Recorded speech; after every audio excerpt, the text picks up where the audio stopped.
जय श्री राम जी भक्तों। आज हम आपको सुनाएंगे श्री रामचरितमानस जी के सुंदरकांड का 40वां दोहा और चौपाइयों को सुनाएंगे अर्थ के साथ। तो आप ध्यान से सुने। तात चरण गहि मांगऊँ राखऊँ मोर दुलार, सीता देहु राम कहूँ अति हित होय तुम्हार। बुध पुराण ऋतु सम्मत बानी, कही विभीषण नीति बखानी। सुनत दसानन उठारी साई, खल तो ही निकट मृत्यु अब आई।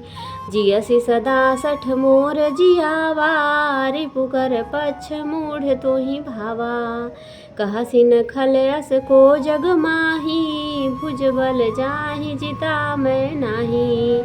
मम पुर बसि तप सिन्ह पर प्रीति, सठ मिलु जाय तिन्हि कहूँ नीति। अस कहि कीन्हे सि चरण प्रहारा, अनुज गहे पद बारहि बारा।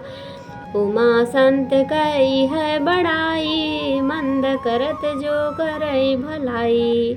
तुम पितु सरिस भले ही मोहि मारा, राम भजे हितनाथ तुम्हारा। सचिव संग लय नभ पथ गयऊ, सबहि सुनाई कहत अस भयऊ। राम सत्य संकल्प प्रभु, सभा काल बस तोर। मैं रघुवीर शरण अब जाऊँ देहु जनि खोर। तो भक्तों अब हम इसका अर्थ सुनाएंगे। हे तात, मैं चरण पकड़कर आपसे भीख मांगता हूँ, विनती करता हूँ कि आप मेरा दुलार रखिए। मुझ बालक के आग्रह को स्नेहपूर्वक स्वीकार कीजिए। श्री राम जी को माता जी दे दीजिए, जिसमें आपका अहित न हो। विभीषण ने पंडितों, पुराणों और वेदों द्वारा सम्मत अनुमोदित वाणी से नीति बखान कर कही, पर उसे सुनते ही रावण क्रोधित होकर उठा और बोला, रे दुष्ट, अब मृत्यु तेरे निकट आ गई है।